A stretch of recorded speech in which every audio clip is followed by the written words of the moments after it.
Donc, pour cette dernière plénière, on en a fait 7 depuis l'ouverture de ces rencontres. Pour cette dernière plénière, on a 3 moments. Dans quelques instants, nous allons faire un point sur les dispositifs de formation, alors une rapide évaluation, et puis surtout vous expliquer quel sera le programme proposé. Puis dans un deuxième temps, nous accueillerons notre grand témoin, Jean-François Caron, que je vous présenterai tout à l'heure, et nous conclurons nos travaux avec Jacques Ravaillot. Christina Nirup, bienvenue, chef du service formation externe de l'ADEME.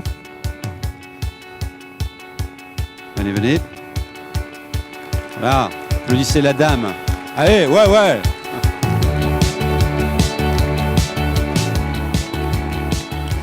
Je demandais à Patrick Alfano quelle était la moyenne d'âge là de vous tous. Non, oh, de l'ADEME, non, des conseillers là. C'est en deçà de 30 ans, hein, c'est moins de 30 ans, je suppose. Ouais. Il y a des vieux? Non. On dit jamais il y a des vieux. On dit je suis jeune depuis un peu plus longtemps que vous. Ça le fait. Hein. Alors, Christina Nirup, bienvenue. Vous êtes, comme je disais, responsable du service formation externe à l'ADEME. Bon, ça fait partie des questions que vous avez posées aussi, des dispositifs de formation. Donc, ça serait intéressant que dans un premier temps, vous nous fassiez une rapide évaluation quantitative, qualitative de ce qui s'est passé. Et puis, après, je vous demanderai de nous présenter les nouveautés. Et puis, il y a quelques questions du panel qui vous concernent pour la formation. On y va pour le bilan ? Voilà. Effectivement, le bilan, on constate une évolution effectivement dans les formations en termes de la fréquentation, puisqu'on a une baisse de fréquentation des formations d'à peu près 15% par an. Enfin, notamment de 2013 à 2014. Je n'ai pas tout à fait les chiffres finis sur 2015. Mais cette baisse, elle est intéressante à regarder parce que ce qu'on constate, c'est que les stagiaires, donc, vous êtes moins nombreux à venir dans des formations présentielles. Et c'est là qu'il y a eu une véritable baisse, alors que le nombre de sorties et entrées dans le réseau reste à peu près stable. Mais on constate une augmentation dans les formations e-learning. Donc, vous savez que vous avez 2 modules en e-learning qui sont à votre disposition, l'humidité dans les parois et étanchéité à l'air. Et là, vous êtes 500 à avoir suivi ces stages depuis le début. Et puis aussi un chiffre qui peut vous intéresser puisque parfois on nous le demande. En 2014, par exemple, on a dépensé 470 000 € pour vous former. Le budget formation des conseillers. Uniquement, oui. Et voilà, ça reste à peu près stable. Ça, c'est quelques éléments de bilan. Voilà. Donc, ça, c'est un mouvement qu'on constate dans d'autres secteurs, un développement de la formation à distance, du e-learning. Je crois que ça continuera. Et je suppose qu'en face, vous apportez des réponses appropriées, justement, pour les conseillers. Quelles sont les nouveautés que vous nous annoncez ? Alors, il y a des nouveautés en termes de stages, mais il y a des nouveautés en termes de public. Donc, depuis cette année, on a commencé à ouvrir les stages. Vous avez peut-être croisé des collègues qui viennent du réseau ANA, des opérateurs ANA, des PRIS ANA, des membres du réseau BIP, même des personnes qui sont conseillers en énergie partagée dans les collectivités peuvent avoir accès à certaines des formations des EIE. Donc, dans les mêmes conditions, il faut que tous aient passé le test du thermique du bâtiment. S'ils ont réussi le test, ils peuvent accéder directement au stage. Et s'ils ne sont pas bien réussis, ils passent par la case formation présentielle. Sauf certains stages qui sont vraiment réservés pour vous, à savoir le stage devenir CIE, parce que c'est un stage vraiment prise de poste, et également la conduite de projet. Ça, on réserve pour vous parce qu'on estime que c'est la bonne solution. Donc ça, c'est les nouveautés pour le public. En termes de nouveautés des stages, vous voyez défiler des choses là sur l'écran derrière moi. C'est que depuis cette année, on a mis en place des formations pratiques sur des plateaux Praxibat. Et donc, on a 2 modules à votre destination. C'est les parois performantes en pratique et la ventilation en pratique avec la qualité de l'air intérieur. Donc, on a découpé la France en 6 interrégions et on fait au moins un stage de chacun de ces 2 modules par an pour que vous puissiez effectivement venir manipuler, c'est ce que vous avez demandé et on a trouvé que c'était une bonne idée, de manipuler sur plateau. Parce que ça permet d'avoir une vision très concrète des projets de rénovation et vraiment de pouvoir aussi poser les bonnes questions aux artisans ou de dire aux particuliers quelles sont les bonnes questions à poser aux artisans puisque vous avez visualisé et manipulé des choses concrètes. Et donc ça, c'est la deuxième nouveauté, les plateaux pratiques. Troisième nouveauté, c'est qu'on a transformé la formation de dialogie dans ce que nous appelons dans notre jargon en blended learning, à savoir formation mixte en français. Et on a du présentiel et on a du e-learning. Alors, ça remplace ce qui existait auparavant. Donc, aujourd'hui, on a un module un dispositif qui est conçu d'abord par du e-learning, qu'on a voulu vraiment bien adapter et pratique, etc. pour vous. Et puis après, il y a un test de validation de compétences. Donc, on s'assure que vous avez vraiment vous servir de dialogie, qui est un outil qui peut paraître ou qui peut être complexe. Et puis après, on a des journées en présentiel qui sont animées par les tuteurs. Et les tuteurs, vous allez les croiser beaucoup plus tôt dans le processus parce que c'est eux qui vous accompagneront pendant votre e-learning. Donc, vous n'êtes pas tout seul devant votre ordinateur, mais vous êtes bien en lien avec un tuteur et en lien avec d'autres stagiaires qui commencent la formation en même temps que vous et avec lesquels vous pouvez interagir pour poser des questions, discuter de telle ou telle solution, etc. Il y a aussi une foire à questions avec une hotline, évidemment, si vous avez des questions. Et donc, dorénavant, pour obtenir une licence, pour ceux qui n'ont pas encore une licence dialogie, c'est ça le parcours obligatoire. Vous passez par la formation, et ça vous donne droit à une licence. Comme ça, on s'assure que vous avez les compétences pour utiliser cet outil, qui, mal utilisé, peut donner des résultats surprenants, voire très erronés. Dialogie devient obligatoire pour les nouveaux conseillers. Est-ce que dialogie devient... C'est-à-dire que pour avoir une licence, donc la plupart le passage est obligatoire. Oui, et la plupart des conseillers ont quand même besoin d'une licence, je pense. D'accord. Ok. Très bien. Ça va pour les nouveautés? Ça, c'est les nouveautés. Alors, quand on a travaillé avec le panel, il y a une série de questions. Attends. Oui, non, il y a encore quelques nouveautés en termes de nouveaux projets qu'on va lancer. Il se passe toujours quelque chose au rayon formation. Ça, c'est le moins qu'on puisse dire. On a donc un projet qui est actuellement en cours de consultation sur la rénovation en copropriété. Ça, c'est pour aider donc les copros dans ce type de projet. Pour ceux qui ont déjà des bases, la formation de base a eu lieu il y a quelques années. Et là, c'est l'idée de pouvoir aller plus loin auprès des copropriétés. On a un autre projet qui est très transversal pour différents réseaux de l'ADEME, qui est accompagner le changement.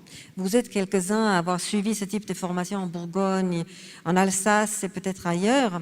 Et donc, on a une étude en cours pour voir comment est-ce qu'on peut au mieux mettre en place un dispositif de formation qui vous aide à aller plus loin pour donner envie de changer, pas pour convaincre les gens de la nécessité de changer, mais pour leur donner envie. Et donc là, c'est un dispositif qui va émerger en 2016 avec une enquête de besoins qui doit partir sous forme...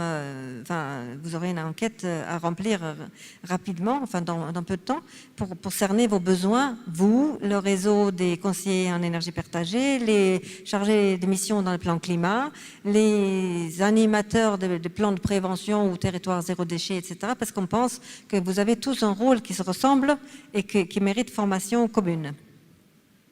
Ok. Alors, le panel, on a identifié quelques questions à vous poser. Allez-y. Vous commencez et vous y répondez. Alors, moi, la question que je pose, c'est par rapport à ce qui vient d'être dit. Alors, la formation, c'est super bien. Est-ce qu'il serait possible de voir avec la profession de pouvoir faire des stages, c'est-à-dire pour les conseillers info-énergie? Parce que nous, on travaille sur certains chantiers, on fait venir des CFA, mais par contre, pour les conseillers info-énergie, on a soit des problèmes d'assurance, ou des choses comme ça. Et quand on parle plateforme, on parle de tous travailler ensemble. Ce serait aussi pas mal que les conseillers info-énergie voient in situ, lors d'un vrai chantier, comment ça se passe, et de faire un stage de 3-4 jours, une semaine maximum. En entreprise, sur chantier. Directement sur un vrai chantier. Parce que entre un vrai chantier et une formation en sur laboratoire, banc, ouais. on n'est pas du tout Bien dans sûr. et ils verraient au moins les contraintes aussi, Toucher la vraie vie. la vraie vie. Et Ah, ça, ouais, c'est très important. Et moi, à mon avis, on a besoin de l'ADEME pour faire ce lien-là et qu'on puisse, en matière d'assurance, de blinder le truc. Comme on fait, on parle du juridique pour les plateformes, mais ça aussi, c'est un volet supplémentaire qui m'apparaît Ouais, intéressant. très bien. Oui. Christina? À ma connaissance, on n'a pas creusé une piste dans ce sens-là. Moi, je note que j'ai pas une réponse concrète. La formation sur chantier pour les ouvriers du bâtiment, etc., c'est tout un chapitre, c'est très, très compliqué. Parce qu'en France, il n'est pas prévu qu'on puisse être en formation et en situation de travail en même temps. On est soit l'un, soit l'autre. Et alors que formation sur chantier, justement, on est les deux. Et donc, pour eux, c'est déjà très compliqué. Maintenant, vous demandez autre chose. Donc, je note cette question, j'apporterai une réponse pour voir quelle est la situation, qu'est-ce qui est envisageable. Qu'est-ce qui est envisageable? Mais si on peut le faire et si juridiquement on peut le faire, c'est intéressant, quoi. Complètement. Mais c'est sur des modules de 2-3 jours, quoi, des mises en situation. Oui. Stage d'observation plutôt. Hein. Complètement. Mais en plus, ils se rendent compte de la réalité des choses, parce que souvent, ils ne se comprennent pas. Ouais, bien sûr. Ouais, très bien. Oui, je note que c'est une piste. On revient vers eux avec une réponse rapidement. Oui, nous, on peut dire des choses, mais après, ça dépend aussi de la profession. Oui, c'est leur employeur qui est responsable et nous ne sommes pas employeurs. Donc, je ne peux pas, moi, avoir une très bonne idée et la mettre en œuvre sans m'assurer. Alors nous, en local, on commence, on discute, ils sont ouverts. Donc après, c'est simplement de formaliser le truc et qu'on soit tranquille, quoi. Un accord cadre pour pouvoir le mettre en œuvre localement. Très bien. L'idée est bonne. Bonne idée. Moi, je voulais dire que l'ouverture des formations, enfin des plateformes Praxibat aux conseillers Info-Énergie, c'est quelque chose dont on se réjouit, parce que moi j'ai la demande depuis plusieurs années de mon équipe d'aller manipuler, d'aller poser, de tester pour savoir conseiller de façon pratique. Donc ça, je pense que ça va rencontrer un grand succès. En tout cas, on l'attendait depuis longtemps. Sur l'accompagnement au changement, même chose. Là, au niveau région Rhône-Alpes, les conseillers du réseau IERA, il y a eu une trentaine de conseillers qui se sont formés à l'accompagnement au changement. Donc, pareil, je suis convaincu que ça répond à un gros besoin. Et moi, j'en ai un qui n'est pas encore satisfait, qui est... on a des équipes assez disparates de conseillers, des nouveaux, des anciens. Il y en a qui sont très expérimentés, il y en a qui sont très techniques, il y en a qui sont très plutôt sur des sciences humaines, donc très dans la relation, dans la capacité d'amener la personne demandeuse à s'interroger, etc. Et j'ai un peu du mal à savoir quoi apporter à l'équipe, donc à situer en fait une équipe de conseillers aujourd'hui sur des compétences diverses, que ce soit de la connaissance pure et dure, des aides, des machins, des trucs assez, je sais pas, de type quiz, mais aussi des savoir-faire en fait. Et on a du mal aujourd'hui avec des équipes de conseillers qui commencent à monter en expérience. Enfin, là, quand vous dites 30 ans, moi, la moyenne d'âge de la LE, elle est plutôt à 35 ans. Il y a des gens qui ont de la bouteille. On a du mal à savoir quoi leur proposer dans les formations, parce que la plupart des formations du catalogue, ils les ont déjà faites. Donc voilà, je suis en demande d'une réflexion. Je pense qu'on peut la faire avec vous, la réflexion sur comment s'évaluer. Comment identifier les marges de progression pour des équipes assez différentes. C'est de la GPEC un peu, gestion des compétences, oui. Oui, alors ça c'est aussi une demande qui émerge apparemment là. Je pense qu'il peut y avoir on constate que les conseillers qui se forment, c'est les conseillers qui sont dans les premières années de leur pratique. Et puis effectivement, quand on rajoute des choses comme Praxibat, etc., on va avoir des conseillers qui sont en poste depuis plus longtemps, puisque c'est des stages qui proposent des choses nouvelles. Alors que oui, ça c'est effectivement, le mot c'est de la gestion prévisionnelle des emplois et des compétences pour faire voir comment est-ce qu'on peut accompagner l'évolution d'une équipe avec les personnes qui sont là, quand elles partent, comment on les remplace, de quel type de formation elles ont besoin. Et c'est costaud, comme demande. Et je vais voir ce qu'on peut faire. Je veux déjà voir ce qu'on peut partager. Peut-être que nous, on peut aussi vous mettre en relation les uns avec les autres, parce que vous êtes quelques-uns à avoir des grosses équipes et d'être dans cette configuration, mais vous êtes peut-être un nombre suffisamment limité pour que vous commenciez à travailler ensemble. Oui, peut-être un noyau dur. Oui, on pour n'a voir pas forcément. quel modèle on peut avoir et puis il y a des outils de GPEC, quoi. Enfin, vous êtes en attente de formation et d'expertise là-dessus. Ok, très bien. On continue, madame? Donc simplement un petit retour par rapport effectivement à la formation sur les plateformes Praxibat. Très très bon retour en Languedoc-Roussillon. Donc voilà, ça c'est super. Concernant Dialogie, donc moi je suis une des tutrices de l'e-learning. Alors jusqu'à présent, il n'y a pas beaucoup d'inscriptions. Non. Mais cet e-learning, il est vraiment très complet, et là je m'adresse à tous les conseillers. C'est quelque chose qui a été très bien travaillé, je trouve. Voilà, donc on a fait quelques réajustements avec les 5 tuteurs. Et aujourd'hui, il me semble que cette formation en e-learning répond finalement à la demande des conseillers, ou en sortant de cet e-learning, qui est relativement long par contre, attention, il faut prévoir bien 10 heures, voire 15 heures, c'est pas un e-learning d'une demi-heure ou une heure. Mais voilà, à la sortie, ils ont une réelle formation sur Dialogie. Donc, oui, merci pour ce retour. Ce projet était tout nouveau pour nous parce qu'on n'avait jamais fait de projet en formation mixte, présentielle et en e-learning. Donc ce projet a été mené de main de maître par Daniel Cerneau, que vous connaissez, et Roselyne Forestier, qui est dans la salle, qui elle est plutôt sur la partie bâtiment. Et elles ont piloté un projet qui était innovant pour nous, hein, même si ailleurs c'est pas innovant. Pour nous, c'était innovant. Et de travailler avec les tuteurs, de travailler avec un groupe d'experts internes et ces professionnels externes. Et donc, on est arrivé à un produit qui nous semble pas mal. Forcément, il y a des ajustements à faire. Mais globalement, c'est quand même un truc intéressant. Et effectivement, on a constaté que les inscriptions ne se font pas aussi rapidement qu'on aimerait le faire. Pour faire démarrer des groupes. Donc, pour ceux qui ont besoin d'acquérir des compétences sur Dialogie, bougez-vous. Bougez-vous. Juste pour terminer sur Dialogie, donc il va y avoir une version qui va sortir en janvier, c'est ça, une nouvelle version de Dialogie, bon, qui du coup n'a pas forcément été intégrée à l'e-learning. Alors bon, il va y avoir certainement un réajustement aussi de l'e-learning.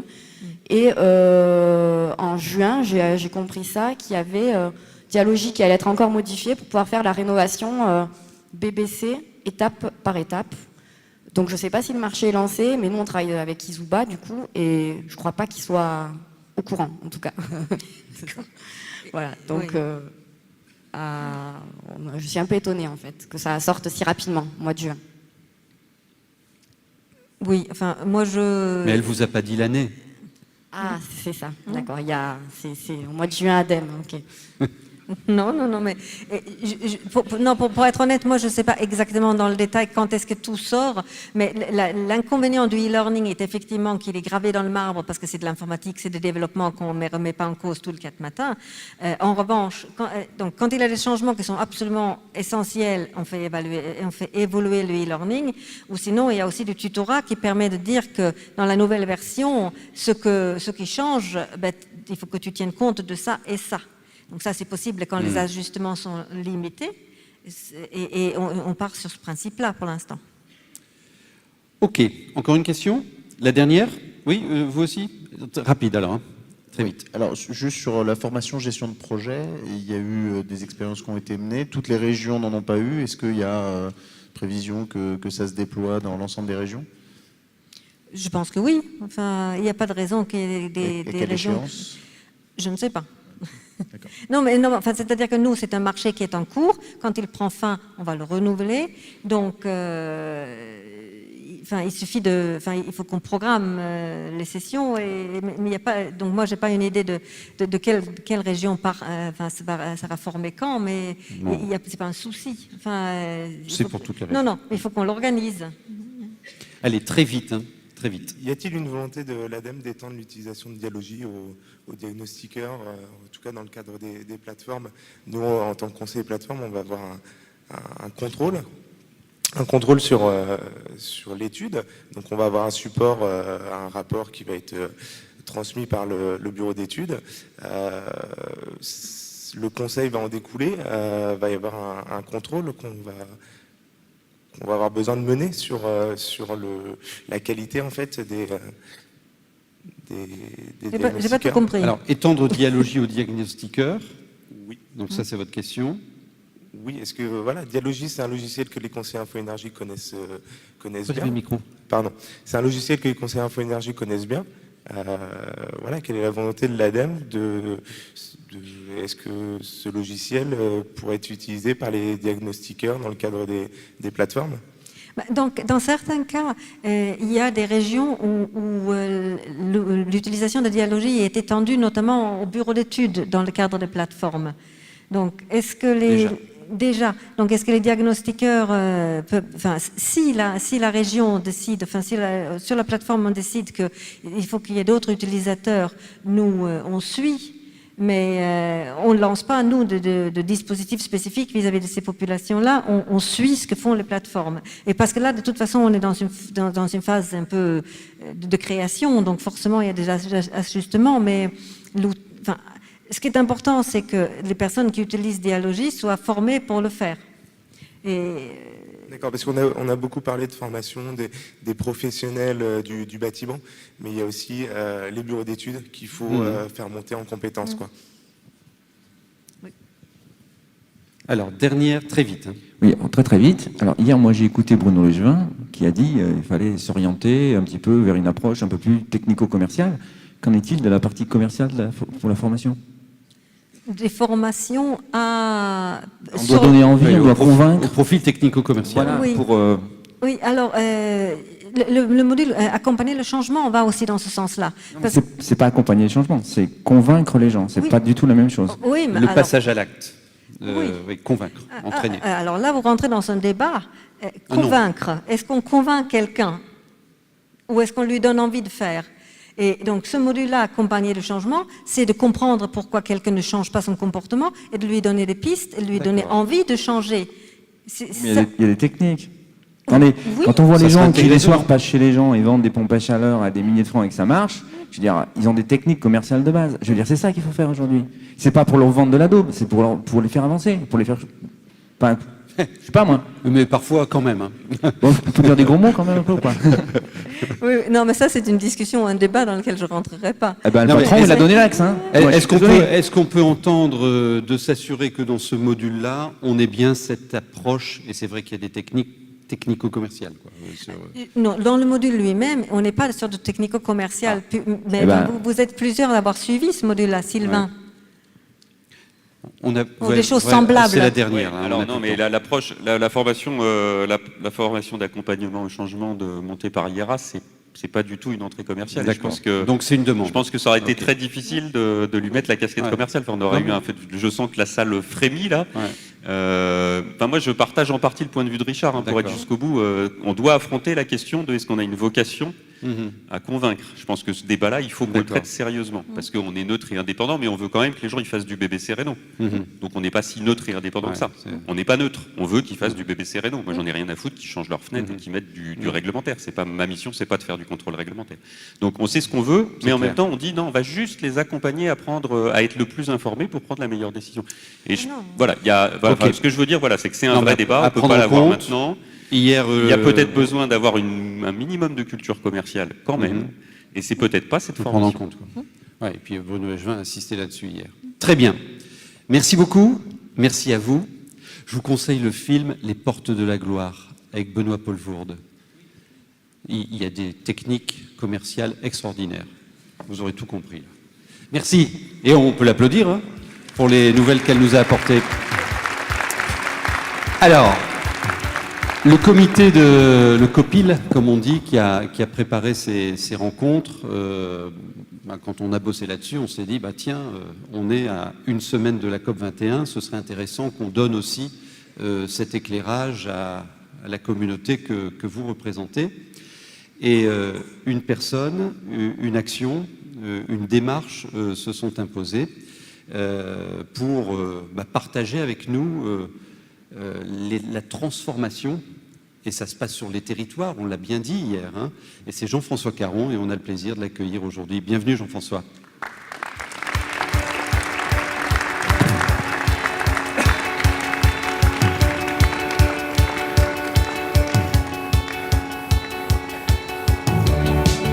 Allez-y. Alors j'avais peur de vous recevoir de mauvaise humeur, hein, parce que Jean-François, bon, certains d'entre vous, vous avez pu discuter avec lui et nous a rejoint hier soir. Il était à la fête. Superbe la fête hier. Hein? Ah non, ils ont mis les petits plats dans les grands. Hein, puis l'endroit magnifique. Et Jean-François Caron, il est là parce qu'il est élu maire d'une ville de Los Angeles. Et c'est sur ce territoire-là qui va nous emmener dans quelques instants. Et par ailleurs, un grand sportif. il fait des Ironman, des marathons, il n'arrête pas. Et donc, il avait amené ses affaires pour, ce matin, courir à 7 heures sur les bords de la Maine. Puis on le voit à 8h moins le quart au petit-déj. Je lui dis, alors, vous avez fait vos 20 km? Bah, même pas, il avait oublié son short. Et on ne peut pas courir tout nu. Prenez le micro. Mais cela dit, ça ne vous empêche pas d'être de bonne humeur et de passer ce moment avec nous. Alors, mille merci, parce que lorsqu'on vous a contacté, on s'était dit à une semaine de la COP21, c'est juste pas possible. Et je vous assure, et merci aussi à Hervé Pignon, qui est le directeur de l'ADEME Nord-Pas-de-Calais, il a dit tout de suite, si je viens, c'est important. C'est important de partager pour vous? Bon, c'est important parce que, d'abord, on n'arrivera pas à lutter contre le problème du dérèglement climatique et la question du changement de modèle par décret. Et donc, la mise en mouvement de tous les acteurs est incontournable et les acteurs qui sont ici dans cette salle sont parmi les premiers exposés à cette question-là. Enfin, ils connaissent ça mieux que moi. C'est important parce que l'ADEME, dans ce qu'on va pouvoir présenter rapidement là sur ce qui s'est passé sur notre territoire, l'ADEME a été le premier partenaire, historiquement. Je rends hommage au travail qu'on a pu faire avec Hervé Pignon, mais je cite aussi Jacques Ravaillot, parce que Jacques a toujours été à l'action des territoires. En gros, nous, ce qu'on proposait, c'était totalement improbable, c'est-à-dire prendre une ville... caricature du développement non durable, 9 puits de mine, les sols qui baissent de 15 mètres avec les affaissements miniers, des gens qui meurent à 45 ans de la silicose, une eau à 100 mg de nitrate. Je fais un petit clin d'œil aux Bretons qui, quand ils ont 70 grammes, je sais plus, se désolent de voir des algues. Alors qu'on voit à peu près comment il faut faire pour traiter cette question-là. Nous, nos nappes sont définitivement polluées puisque ce sont des nappes fossiles par l'activité industrielle. Je donne comme ça quelques exemples. Donc, l'idée d'aller vers de la ville durable, alors en même temps, c'était notre force puisqu'on a l'épée dans les reins, quoi. On est la caricature de ce qu'il ne faut pas faire et donc la démonstration est assez limpide, mais c'est quand même une aventure de dire on va prendre une ville pauvre et progressivement essayer de montrer que c'est possible. Et je le redis, l'ADEME s'est mis, on en parle à l'instant, en mode projet pour nous accompagner. C'est-à-dire que bien sûr, après il y a des subventions, il y a des choses comme ça, mais donc pour moi, l'ADEME, c'est le premier partenaire historique de ce qu'on a réussi à faire. Alors, on parle de Los Angoël, ville d'un peu moins de 7000 habitants, dans le bassin minier du Pas-de-Calais. Vous en êtes le maire. Pour la grande histoire, avant vous, votre père était maire de cette ville, et par ailleurs, vous êtes vice-président du conseil régional Nord-Pas-de-Calais. Vous allez nous raconter l'histoire de la transformation écologique, sociale de ce territoire. Juste avant, premier éclairage avec ce reportage qui nous emmène sur l'un des sites de transformation qui est votre ferme solaire, et vous allez tout de suite y découvrir une première clé de la transformation qu'il a menée. Et après, il nous raconte l'histoire. Des panneaux solaires au pied des terrils, l'image peut surprendre. Il y a encore 30 ans, 5000 mineurs travaillaient ici, à Los Angoël. Désormais, plus de charbon, mais de l'énergie verte. On a pu donc tester toutes ces techniques et ces technologies et on est sur l'équivalent de l'alimentation de 20 à 25 maisons. Pour favoriser l'essor du développement durable, la ville n'hésite pas à associer ses habitants dès le plus jeune âge, comme ici avec cet atelier plantation. Plus on les implique jeunes, plus ils vont s'y intéresser, plus ils vont s'impliquer eux-mêmes et participer aussi plus tard aux actions que la ville mettra en place. Là, ce que vous allez faire, vous allez vous découper des morceaux de panneaux. Depuis 2 ans, on vient même se former à Los Angoël. 350 jeunes viennent y apprendre les métiers de l'éco-construction pour bâtir les maisons de demain. La ville attire aussi les éco-entrepreneurs comme Roger. Son projet, transformer le marc de café en combustible. Que ces déchets devaient se terminer à la poubelle et nous donnons une seconde de vie à ces déchets qui vont être réutilisés. C'est ça l'économie circulaire. Dans cette ville où le chômage est de 18%, 350 emplois verts ont été créés. Paris réussit pour le maire qui souhaite faire de sa ville un modèle de développement durable. L'intérêt de territoires comme le nôtre, c'est juste de dire, regardez, c'est possible, c'est atteignable. Les abeilles reviennent et la nature réafflue. Mais aussi, on crée des nouveaux emplois sur les énergies renouvelables. En décembre, à l'occasion de la conférence mondiale pour le climat, une délégation internationale visitera cette ancienne ville minière, devenue l'exemple français de la transition énergétique. Alors ce reportage a été fait il y a une dizaine de jours. Malheureusement, avec les événements que notre pays a connus, cet aspect-là, cet événement de la COP21 est reporté au printemps prochain. Mais l'ensemble des délégations internationales s'apprêtaient le 3 décembre à venir, avec le président de la République, découvrir ce territoire transformé. Alors, changer le monde, n'ayons pas peur des mots, c'est possible, partout, avec tout le monde. Il y a des démarches, il y a des volontés, et c'est ça que vous allez nous raconter. Donc on est, il y a un peu plus de 30 ans, fermeture du dernier puits de mine. La mine avait rythmé pendant un siècle et demi ce territoire. Chaos, crise. Par quel bout on prend le problème pour dire on ne peut pas baisser les bras, on ne peut pas mourir, il faut se réinventer un futur. Comment ça s'est passé? Et décrivez-nous l'histoire. Alors, juste pour dire, la COP21, on était la seule visite de terrain et on avait un TGV complet des délégations internationales. On avait 500 personnes, des chefs d'État. Et pourquoi? C'est aussi parce qu'on a réussi à faire inscrire notre territoire à l'UNESCO, disant que l'histoire des mineurs valait l'histoire des rois, que ça faisait partie de l'histoire du monde, et que donc amener les gens sur quelque chose qui représente l'histoire du monde, mais qui représente sa transformation, ça avait de la force.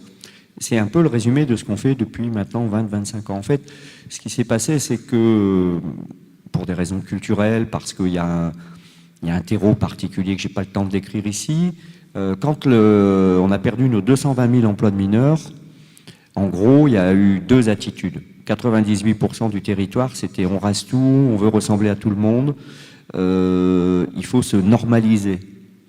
Et 2% du territoire, dont Los Angeles, c'était de dire non, c'est pas comme ça qu'on va arriver à réinventer un avenir. Tous les peuples qui ont coupé avec leurs racines, leur histoire, les Amérindiens, les Lipovènes, les Esquimaux, avec leur mode de vie, sont devenus des peuples qui sont partis en vrille. Et donc la question de nos racines est très importante. La question de notre histoire est très importante et on doit raisonner en trajectoire. Et d'ailleurs, en matière, je pense que plus on raisonne en développement durable et plus on se pose la question du futur, plus on doit se poser la question du coup de où on vient. Et je suis frappé combien beaucoup d'élus sont dans le hic et nunc, ils gèrent d'une certaine manière le quotidien. C'est pas une critique, mais du coup il n'y a pas de capacité d'emmener, si on ne reprend pas ça dans la grande marche collective d'une mémoire collective. Donc nous on a commencé par la réappropriation culturelle. On a dit, on ne va pas raser nos terris, c'est les plus hauts d'Europe. Ils font exactement, je ne sais pas si vous connaissez la hauteur de la pyramide de Khéops, mais la hauteur du terri de Los, c'est 146,50 mètres. Et un jour, en allant regarder sur Wikipédia, j'ai vu que Khéops, c'est 146,50 mètres. Et je me suis dit, mais c'est incroyable, on crache sur les terris, on est les damnés de la terre avec nos affaires. Là. Un journaliste vient, à part Monsieur Lobry, mais qui fait des belles images, mais il va filmer un enfant dans le nez coule, un carreau cassé... Et on va s'extasier dans les pyramides d'Égypte. Bon. Et à partir de là, il y a eu cette idée, on n'a pas envie de se renier, et on va construire notre résilience. À l'époque, on ne disait pas ça. Maintenant, on assume le mot résilience en assumant notre histoire. Donc, on a commencé par la question culturelle. On ne savait pas où on allait, mais on a fait un travail sur la mémoire collective, on a fait les sons et lumières avec les mineurs, et on a repris notre destin en main de manière constructive. Et votre territoire et votre terre en main, c'est votre propriété. Oui, mais bon, chez nous c'est fusionnel. Hein. On vit dans des cités minières très très denses, on est au pied des terris. C'est ça. Hein. Oui, mais je pense qu'ils savent. Hein. Enfin, hier, il y en a un qui m'a dit, il y a encore des crassiers là. Oui, vous me le présenterez, celui-là. Hein. Vous lui direz, et je lui dis qu'un jour un journaliste m'a dit on a le droit d'aller sur les terris, mais on s'enfonce sur les terris. Bon, ça vient de 1000 mètres sous terre, en même temps il y a une charge symbolique énorme. Pour la petite histoire, tous les terris sont en SNIEF et ont des qualités biologiques absolument exceptionnelles, puisque ce sont des milieux secs. Donc on a tous les cortèges des espèces xérophiles, enfin bon bref, il n'y a aucun pesticide. Enfin, en fait, ce sont des extraordinaires zones de nature. D'ailleurs, pour ceux que ça intéresse, qui connaissent les TEDx, vous tapez TEDx et vous tapez mon nom, c'est pas pour faire de pub, j'ai rien à gagner là-dedans, mais vous aurez le récit de la résilience personnelle qui vient du fait que, étant ornithologue, j'ai découvert un jour le merle à plastron et le traquet moteux nicheur sur les terris, ce qui était pour l'ornithologue qui cherche à faire des coches absolument incroyables. Ce sont des oiseaux alpins normalement, hein, enfin des oiseaux montagnards. Enfin, le traquet moteux c'est un peu plus compliqué, mais et donc ça a complètement changé mes lunettes. Et à titre personnel, c'est ça qui m'a embarqué dans l'aventure. Bon, donc je reviens, je fais des détours. Oui, je reviens à notre histoire de reprise en main culturelle. On va donc nos terris, c'est Kéops. Ils ont été faits par les mineurs. On va pas les raser. On va pas renier notre histoire. Mais qu'est-ce qu'on va faire? Puisque le charbon qui nous avait constitué est disparu. Et en fait, tout a démarré de la révision du plan d'occupation des sols, le POS. Alors, je me suis retrouvé en charge de ça en 96. Et je me suis dit, à l'époque, on ne parlait pas de PADD dans la construction des POS, mais je me suis dit, mais comment on peut faire une planification spatiale si on n'a pas de projet de ville, si on n'a pas de vision? Or, notre vision, elle était derrière nous, un siècle et demi à creuser, quoi. Bon. Et donc, on a mis en place un processus itératif d'élaboration d'un projet de ville. On a fait, c'est là que j'ai commencé à travailler avec Hervé Pignon, on a fait une analyse environnementale sur l'urbanisme, on a fait travailler des paysagistes, on a fait des diagnostics sociaux, donc il y a eu le regard des experts. On pourrait dire diagnostic force-faiblesse, quoi.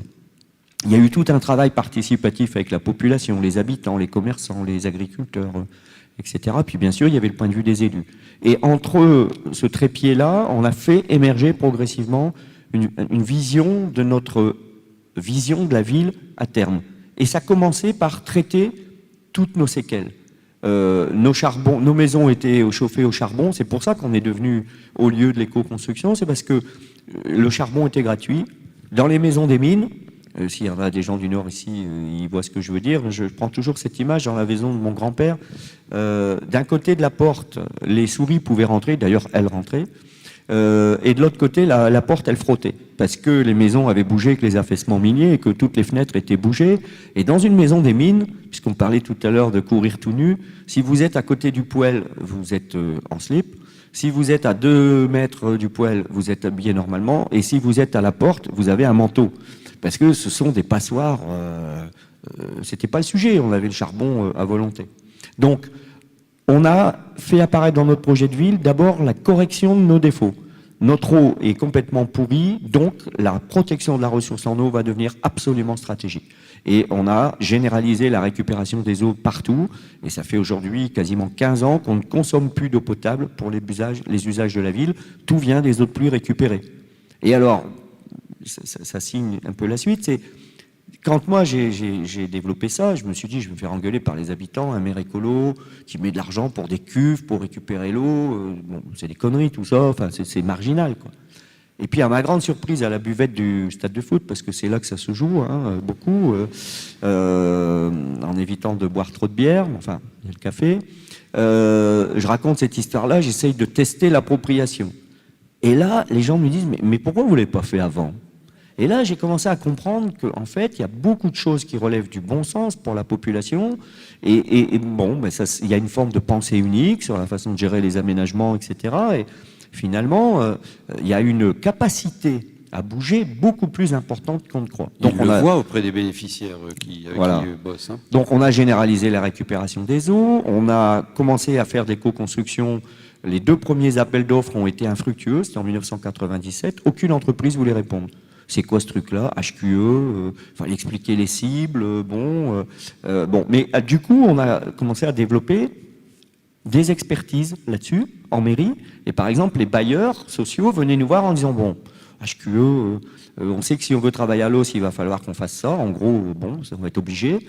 Mais dans le fond, c'est intéressant pour nous d'apprendre. Et on a commencé à avoir des bailleurs disant, mais vous avez un ingénieur en mairie, vous avez... Et on a commencé à travailler avec ces gens-là dans un changement complet sur l'art de construire. On n'avait plus de nature, on a fait 15 km de ceinture verte, de tram verte dans la ville, écomobilité, et ça a été le plus gros succès populaire, parce que sur cette ceinture verte, en gros l'idée c'est au lieu de faire des remparts mode guerrier comme on faisait au Moyen-Âge, nous on fait une ceinture verte bucolique et des corridors écologiques, et donc au matin, très tôt le matin, c'est les vieux, parce que les vieux, ils se lèvent très tôt. Hein. C'est comme ça. Ils promènent leurs chiens. Ensuite, c'est les groupes de mamies qui partent ensemble au cas où elles se fera attaquer. Elles préfèrent être à 10. Et donc, elles sont à 10 à déambuler sur la ceinture verte. Le soir, c'est les amoureux. Le week-end, c'est les enfants avec les parents. Enfin, c'est une image. Et puis, tous les jours, c'est les sportifs. Enfin, c'est une appropriation complète. Qui n'aime pas se promener sur un petit chemin sympa ? 100% des gens aiment ça. Donc, toutes ces actions-là, on a remis des fruitiers qui disparaissaient de la région Nord-Pas-de-Calais et qui étaient adaptés à notre climat. Et aujourd'hui, les gens échangent des confitures. Et racontez l'histoire de Françoise. C'était la semaine dernière. Françoise, oui.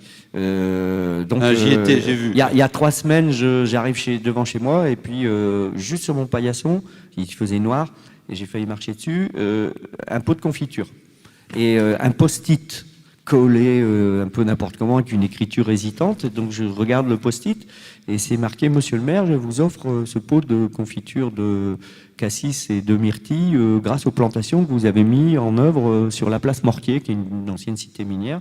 Parce que nous, on généralise la plantation d'espèces un peu comme dans les pays de l'Est, en mode accès gratuit, et donc pommes, poires, fruits rouges, etc.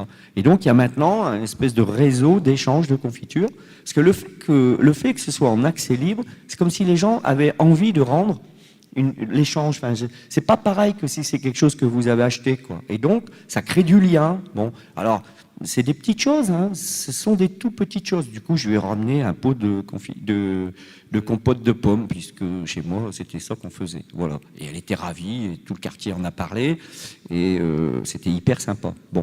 Donc, on a fait de la nature. Et puis, bon, voilà, je vais arrêter là-dessus, mais quand on a du coup fait notre plan d'occupation des sols, on a fait apparaître nos premières actions et donc nos premières expérimentations.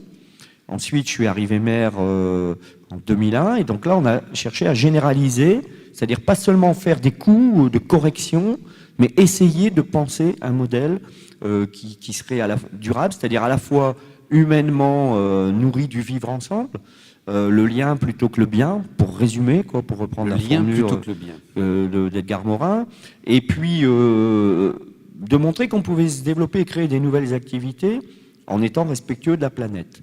Et en fait, notre modèle économique est progressivement arrivé, puisque, évidemment, la question énergétique a été centrale. D'abord, on était une terre d'énergie. Deuxièmement, comme on est très pauvre, hein, on est dans les 100 communes les plus pauvres, et on a à peu près 60% des habitants chez nous qui ne payent pas l'impôt.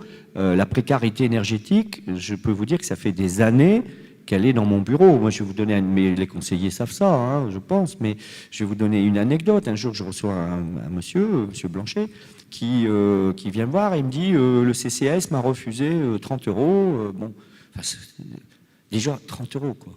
On se dit, mais le type, il prend rendez-vous pour 30 € parce que c'est compliqué de prendre rendez-vous avec un maire, hein, c'est une épreuve, c'est bon. Et il dit, voilà, c'est bientôt Noël, et comme chez moi, je ne peux pas chauffer, je récupère des palettes, j'atteins pas plus de 12 degrés de température. Et si je ne peux pas monter la température, mon petit-fils, il ne pourra pas venir chez moi. Et je me suis dit, mais c'est... Enfin, j'avais envie de prendre mon portefeuille et de lui dire, mais je vais te le donner, quoi. Enfin, c'est pas possible, quoi. Mais ces questions-là, on les a tous les jours. Tous les jours. Il y a de plus en plus de gens qui chauffent une pièce. Enfin, la question énergétique... pour moi qui suis écolo, si je parle aux gens du réchauffement climatique, il n'y a que les 3 monomaniaques copains de ce truc-là qui viennent avec moi faire une réunion publique, mais tout le monde s'en fout. Mais si vous parlez de l'accès à de l'énergie accessible, enfin, comme un droit élémentaire, alors là, c'est une sacrée question et qui touche énormément de gens. Donc, la question énergétique s'est vraiment imposée très tôt comme étant stratégique. Et en plus, moi, elle m'est apparue stratégique parce que je voyais bien arriver le changement de modèle. Avant que Rifkin ne parle de la 3e révolution industrielle, on voyait bien que notre modèle était basé sur l'énergie fossile pas chère et que tout le modèle économique est construit là-dessus. Pourquoi une bordure de trottoir sur 2 en France vient de Chine? C'est parce que ça coûte rien de traverser la planète. Si on avait juste le vrai coût du déplacement, on arrêterait ces conneries monstrueuses d'importer des bordures de trottoirs qui pèsent des tonnes et des tonnes. Enfin, c'est complètement débile qu'on importe des ananas. Je veux bien, ça, on n'est pas prêt d'en faire. Mais les bordures de trottoirs, ça paraît compliqué. Bon, donc, du coup, la question énergétique s'est imposée. Et comme on avait une expérience de l'éco-construction, des énergies renouvelables, on a commencé à faire toute une série de choses. Des outils économiques sont venus s'installer sur la ville. On a commencé à avoir des centrales de recherche et comme je présidais une de ces structures qui s'appelle le Centre de création et de développement des éco-entreprises, on a beaucoup misé sur l'analyse en cycle de vie. Parce que l'analyse en cycle de vie me paraissait depuis toujours comme absolument stratégique. C'est-à-dire être capable de caractériser les impacts du début à la fin de la conception des produits. C'est ce qui nous a permis, je me rappelle des débats avec l'ADEME sur les bases de données écomatériaux, parce que en gros, il y avait soit la base de données écomatériaux modèle ingénieur, et je ne critique pas ça du tout, et donc très technique, très traçabilité, etc. Soit la base de données mode je facilite l'usage, et c'est pas forcément facile de faire les deux. Bon. Et donc nous, on a beaucoup investi sur, si on veut que les écomatériaux développent, issus de l'économie circulaire, du recyclage ou du biosourcé, alors il faut qu'on crée les conditions. Et c'est comme ça qu'on a commencé à développer tous des outils de mise en valorisation. On a développé la halle des écomatériaux et on a 200 écomatériaux avec toute leur traçabilité, leur performance. Donc tous les architectes de la région Nord-Pas-de-Calais, les écoles d'ingénieurs, les gens du bâtiment, les bailleurs visitent tout ça. C'est comme les capteurs solaires. Ce que vous avez vu là, le but, c'est pas de faire une ferme solaire, c'est pas ça le but. Le but, c'est qu'on teste 20 technologies solaires en situation réelle du Nord, avec des orientations diverses, dans l'idée que quand les prescripteurs vont prescrire du solaire, ils prescrivent ce qui est performant, adapté à leur situation et à la région.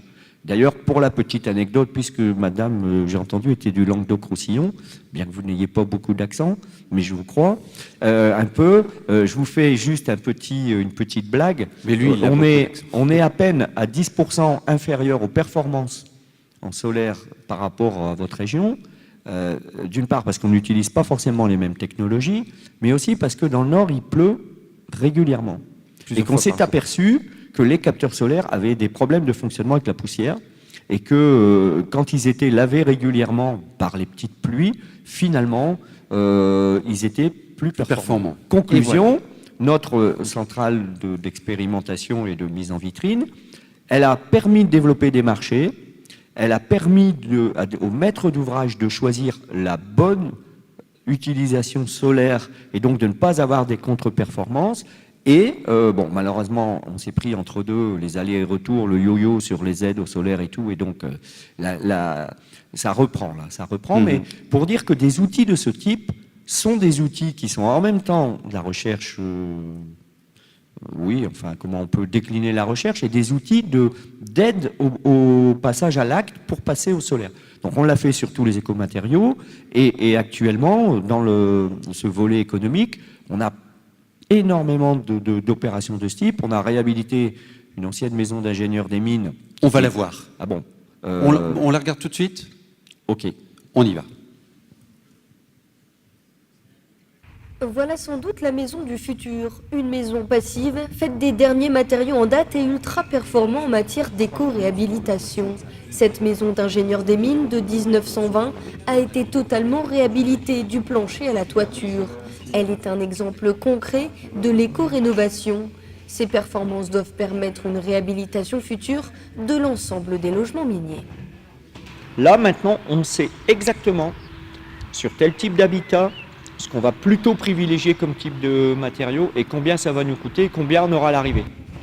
Inauguré ce lundi, Réafutur est inédit en France. Après le théâtre de l'éco-construction basé sur le site du 11-19 de Los Angeles, cette maison est une belle opportunité pour les acteurs du bâtiment.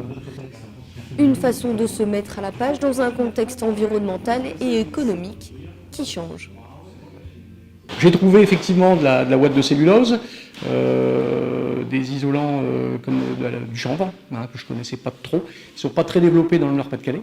Un grand laboratoire qui permettra à l'avenir de tirer à profit des résultats et des conséquences pour pouvoir continuellement, dans le bâtiment, innover. Un projet qui s'inscrit même internationalement puisque dans le cadre de la conférence climat en décembre 2015 à Paris, une visite à Los Angeles est en effet prévue. Elle insiste. Elle insiste. Oui. Bon, alors, on comprend bien, je crois que c'est important, hein, changer les choses et aller au bout, c'est possible, à condition de se mettre vraiment en gestion de projet. Ne pas renier ses racines, prendre le biais de la réappropriation culturelle, et donc pour donner de la fierté chez les gens. Et l'histoire de votre petit chemin, là, il est intéressant. Toutes les fêtes que vous avez co-organisées avec les habitants. Très vite impliquer le monde économique. Il n'y a pas d'écologique sans économique, c'est ça l'idée? Et puis, une fois vos fondamentaux placés, mis en place, vous pouvez passer à l'accélération. Où en êtes-vous aujourd'hui? Donc en 2001, je suis élu maire et on essaye d'avoir une organisation compatible avec le développement durable, et ça, c'est le plus dur. De tout ce à quoi je me suis attaqué, c'est le plus dur. Mettre la coopération dans les services, que les adjoints acceptent de travailler ensemble, parce que si vous voulez une entrée développement durable, vous devez obligatoirement être en transversalité, en systémique. Donc les élus, c'est les plus compliqués à gérer, hein, je le dis parce que j'en fais partie. Hein. Bon, voilà. Ils ont leur ego, leur territoire, ils vont être jugés, est-ce que leur budget a augmenté, leurs résultats, bon, enfin bref, c'est la nature humaine, hein, mais c'est compliqué à gérer. Les services, c'est exactement pareil, mais je suis sûr qu'à l'ADEME, ça doit être pareil. Ça m'étonnerait qu'à l'ADEME, ce soit différent. Bon, non. Ah, ils ont fait évoluer leur organisation. C'est parfait, tant mieux. Transverse, mais c'est quand même un vrai sujet. J'ai dû changer de DGS. J'avais pas un DGS mode projet. Or, une commune, c'est plutôt une collectivité de gestion. Or, le mode projet va requérir de la prise de risque, va requérir du partage de l'information en temps réel. Enfin, bon, on ne va pas développer tout ça, on ne va pas faire du management ici, mais ça m'a pris quasiment 10 ans, quoi, avant d'avoir les personnes capables de développer du projet en autonomie, en coopération avec les autres. C'est un énorme challenge. Bon, on y est progressivement arrivé. En 2008, on a été réélu avec 82,1% des voix. Et ça, c'était décisif parce que c'était le plus gros score du Nord-Pas-de-Calais. Et c'était complètement, moi je suis une erreur de l'histoire, hein, un écolo élu chez les gueules noires. Normalement, les écolos, c'est Bac+8 dans les banlieues aisées, des gens qui n'ont pas de problème, quoi, et qui, du coup, s'intéressent aux petites fleurs. Bobo, un peu, alors. Franchement, ouais.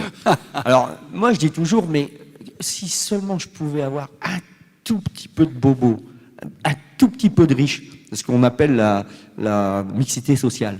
Rien que 1% de riches, ce serait génial, mais on ne les a pas.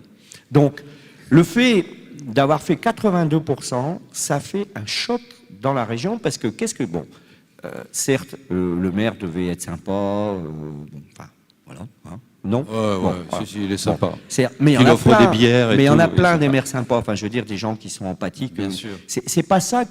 Mon analyse, c'est que on n'en a pas encore parlé, mais l'implication des habitants qu'on pratique de manière intensive, qui a commencé avec le poste, et toute la ville est coproduite en fait. Hein, on fait de la coproduction de la ville. Alors, oui, l'implication des habitants. C'est pas juste les consulter, c'est les rendre acteurs. Hein. C'est les rendre acteurs, mais ça mériterait qu'on en dise 2 minutes. Je veux finir là-dessus parce que c'est quand même très important pour redonner le moral à tout le monde. Si on applique du développement durable de façon concrète, appropriable par les gens avec des signaux visibles, à ce moment-là, on dépasse les clivages. Bon, il y a plein de gens qui n'étaient pas de ma couleur et qui m'ont dit « mais nous, c'est juste ce qu'on veut, quoi. On est associés aux décisions. » On a un environnement de grande qualité qui s'améliore d'année en année. Tout le monde aime ça, tout le monde aime l'environnement.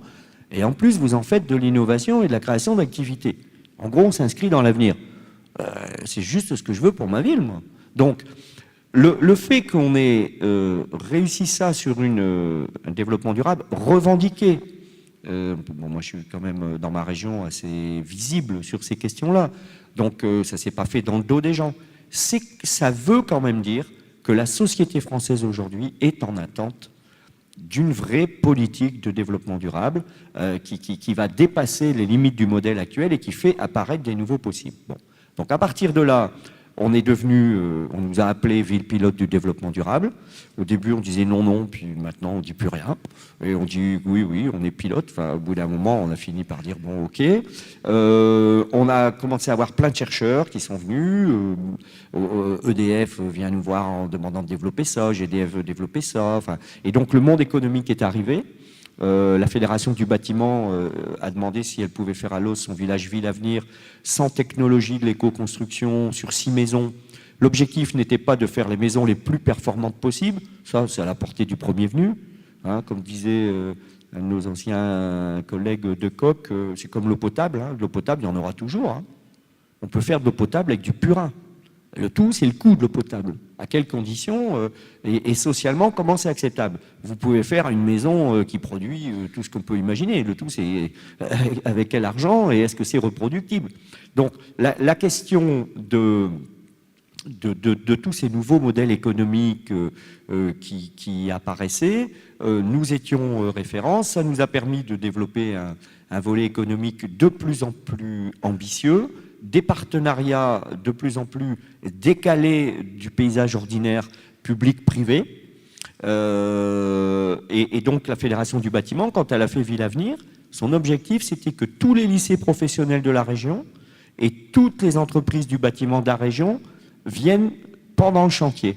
Ils se fichaient du résultat après chantier. D'ailleurs, ils ont été remis à un bailleur qui les a mis sur le... L'idée, c'était pas de faire le plus beau outil performant, c'était de dire il faut que nos ouvriers du bâtiment, nos chefs d'entreprise comprennent la mutation qui est en train d'arriver et qu'ils se forment, qu'ils anticipent cette question. Et donc, à partir de là, derrière, on a eu le pôle de compétitivité sur l'économie circulaire et on a multiplié tous les outils un peu high-tech, on va dire. Bon. Donc finalement, quand on est arrivé en 2014, d'ailleurs, pour la première fois de l'histoire de la ville, il n'y a eu qu'une seule liste. Il n'y a plus eu de liste. Le gars des Républicains, il est venu me voir en demandant s'il pouvait venir sur la liste parce qu'il demandait que je lui donne la responsabilité de l'emploi. Bon voilà. Mais en gros, on a le monde agricole avec qui on a eu des grosses tensions parce qu'ils étaient en intensif pur. Aujourd'hui, j'ai pas le temps de développer, mais on a 5 agriculteurs qui sont passés au bio. On atteint des ratios d'à peu près 8% de notre surface agricole utile en bio, ce qui, dans le Nord-Pas-de-Calais, est un chiffre très étonnant. On n'est pas dans la Drôme ou dans le Gers, hein, c'est très compliqué. Ouais, moins de 3%. Donc, du coup, ce qui a commencé à apparaître, c'était qu'est-ce qui fait que les gens changent, quoi. Je pense que c'est pour ça que vous m'avez invité aujourd'hui, probablement. C'est parce que, en fait, ce que nous, on fait apparaître, c'est... si on veut changer d'échelle et si on veut traiter les choses de manière systémique, alors c'est la question des nouveaux modèles économiques. Ça ne peut pas être des entrées techniques, technologiques. Ça doit s'inscrire dans un cycle qui passe économiquement pour les bailleurs, pour tout le monde. C'est pour ça que la maison, la Réa Futur qu'on a vue, on passe maintenant à l'échelle des maisons individuelles et l'enjeu, c'est les 60 000 logements miniers. C'est-à-dire qu'on est immédiatement dans un énorme gisement d'emploi. Hein, c'est l'ADEME qui m'a expliqué qu'on dépensait 70 milliards d'euros par an dans les énergies fossiles, gaz, pétrole, uranium, charbon. Imaginez qu'on en prenne 10%. Rien que 10%. Ça fait 7 milliards. Et qu'on l'injecte dans la mutation du bâtiment. Enfin, j'aimerais bien pouvoir le dire en direct au président de la République. Il serait réélu avec ce truc-là. Parce qu'il créerait plein d'emplois, il lutterait contre la précarité énergétique, il améliorerait les questions du dérèglement climatique. Je n'arrive pas à comprendre pourquoi on n'avance pas sur ce sujet à grande échelle. Bon, mais donc, l'exemple de Réa Futur, puis du logement minier, et de l'arrivée des entreprises et des labos de recherche, etc., on voit bien que c'est l'esquisse d'un nouveau modèle économique. Bon. Et du coup, aujourd'hui, on travaille sur les questions d'économie circulaire. Ça fait 15 ans que tous nos appels d'offres sont extrêmement stricts là-dessus. Hein. D'ailleurs, à chaque fois que je vais quelque part, je vérifie. Là, je n'ai pas vérifié, mais... Qu'est-ce que vous regardez? C'est une image, je m'en doutais. C'est pas marqué FSC ou PEFC en dessous. Ça veut dire que c'est très probablement du bois qui vient d'Amazonie, ça, à 90% des cas. Appelez-moi le maire d'Angers. Ce qui est une façon, quand j'interviens à droite ou à gauche, qui est une façon de dire aux gens, on en est tous là, enfin, qui ici a vérifié que sa chemise, elle vient pas de Taïwan? On n'est pas clair sur toutes ces questions. On ne peut pas entrer par la morale là-dessus. Parce que c'est compliqué, on est dans un mode, évidemment, mais en même temps, si on joue sur la commande publique, on peut changer incroyablement les choses. Nous, on a fait apparaître, j'ai pas le temps là de décrire, mais on a fait apparaître des changements dans la gamme, notamment, par exemple, des fournisseurs de meubles de bureau, parce qu'on les retoquait parce qu'ils n'étaient pas conformes à nos appels d'offres. On les a fait arriver avec du FSC et du PEFC dans la gamme du bois. Et même chose sur les énergies renouvelables ou d'autres acteurs. Donc je m'emporte. Donc, du coup, la question du nouveau modèle économique à petite échelle, qui du coup permet de montrer que c'est possible, atteignable, etc., et qui peut se généraliser, est une question absolument centrale. Et ça, c'est ça qui crée... de l'adhésion. C'est-à-dire que l'appropriation, tout ça, l'implication c'est très important. Mais si à un moment donné, il n'y a pas une perspective que ça nous débloque sur l'arrivée de nouvelles activités, et d'ailleurs c'est pour ça qu'on s'entend très bien avec Rifkin, qui a plein de défauts, on pourrait vous en citer plein, je le connais bien maintenant, mais Rifkin, il associe d'extraordinaire avec la troisième révolution industrielle, c'est qu'il redonne une vision qui réconcilie l'environnement et l'économie. Et du coup, ça fait rêver, quoi. On en a envie. Donc ça, c'est vraiment une très grosse question, la question des nouveaux modèles.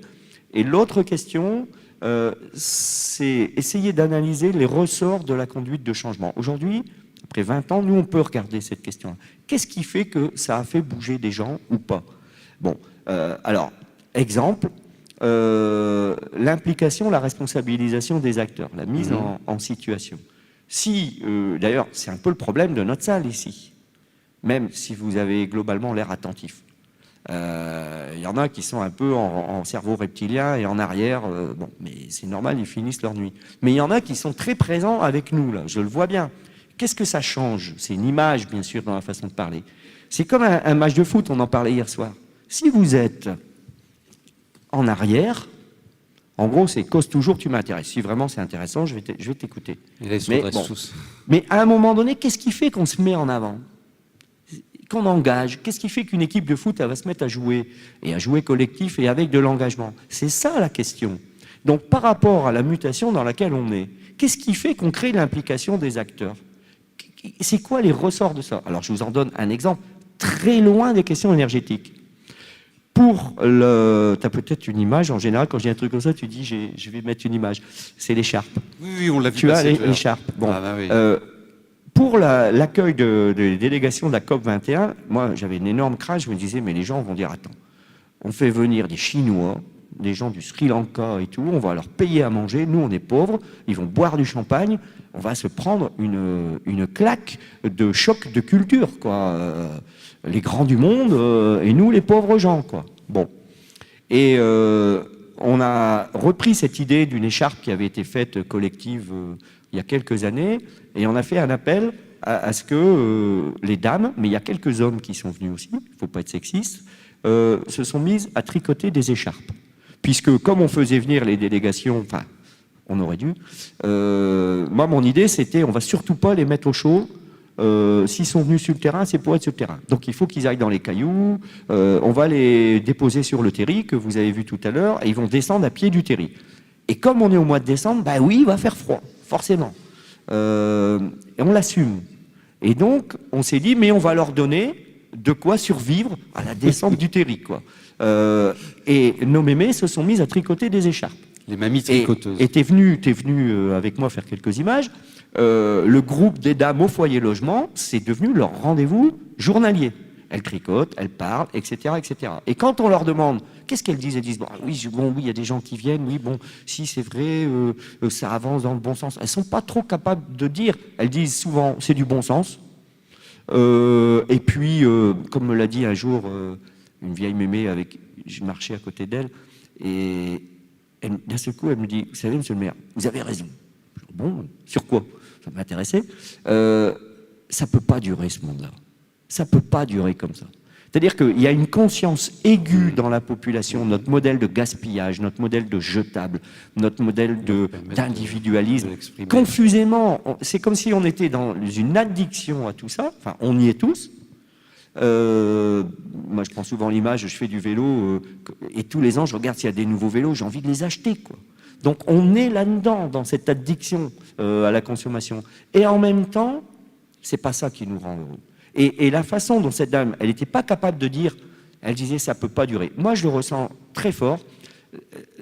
Dans ma commune, les habitants ne mesurent pas la complexité de tout ce qu'on raconte ici, mais cette idée qu'on va vers un monde où on va essayer d'être un peu plus humain et un peu plus respectueux de la planète et que ça va passer par des choses, c'est quelque chose qui est présent. Le problème, c'est qu'il faut que ça puisse se révéler, s'incarner. Et dans leur façon de faire des écharpes, un peu comme quand on avait fait la première écharpe pour soutenir l'inscription du bassin minier à l'UNESCO. En résumé, elles ont voulu faire une couverture pour le terri. Et donc, il a fallu commencer à négocier qu'on ne pouvait pas... Un camion de laine. D'abord, la laine, c'est extrêmement lourd, parce qu'un pull de laine sur nous, c'est rien du tout. Mais quand vous en avez un toc comme ça, c'est monstrueux. Il faut une grue pour le porter. Il y a des questions de sécurité. Bon, et ben, pour elles, faire l'écharpe, c'était la façon de rendre hommage à leurs parents. Là, faire l'écharpe verte qu'on allait donner à M. Obama, etc., ben, c'était leur façon de dire, voilà, nous, on est des petits gens, mais on prend notre part de la transformation. Oui. Il nous reste 3 minutes parce que je voudrais qu'il vous pose 2-3 questions, là, le panel, rapidement. Hein. On doit se quitter dans un quart d'heure. Et Jacques Ravaillot va conclure. En résumé, si vous avez pu inscrire ces réalisations-là dans la durée, avec des indicateurs étonnants, un nombre d'assauts qui a été multiplié par 2, qui est de plus 30% par rapport à la moyenne d'assauts rapportée au nombre d'habitants, avec le taux de chômage qui nous l'a dit, avec une sérénité démocratique un peu sur votre territoire, vous et votre proche couronne.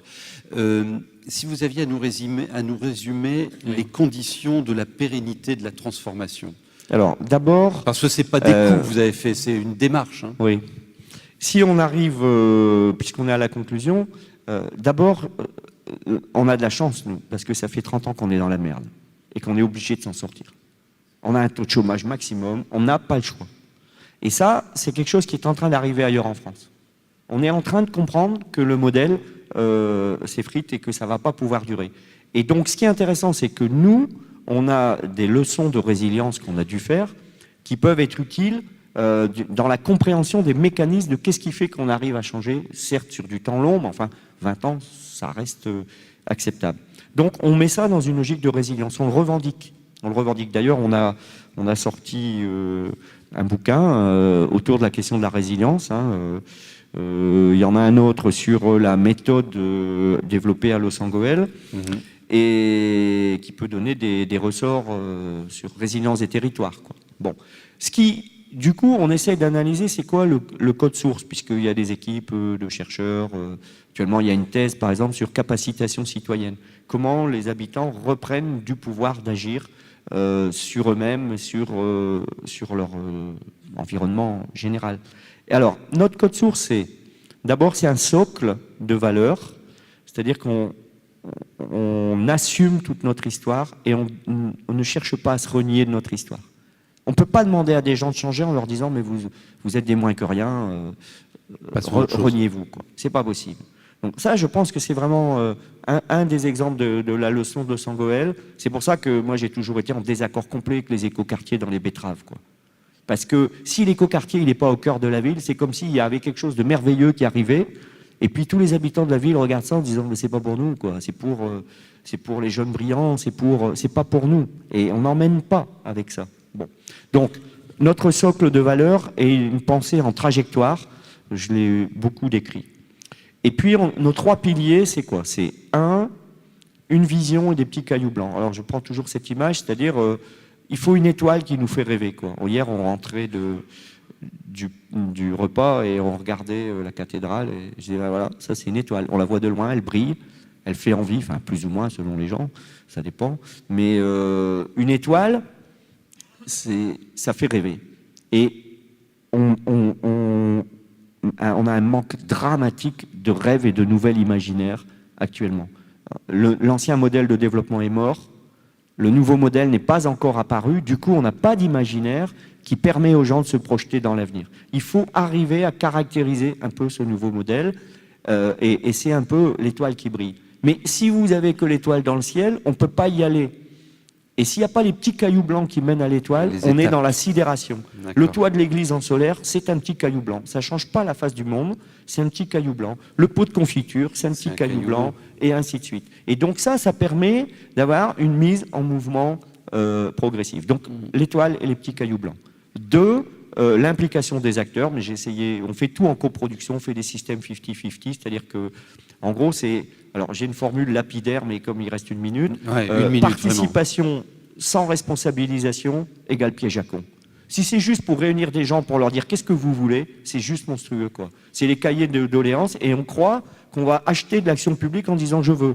Mais non, ça marche pas comme ça, c'est beaucoup plus compliqué. Et donc, si on met pas les gens dans des processus impliquants, ils sont consommateurs, quoi. Et donc, l'implication des habitants sous toutes ses formes.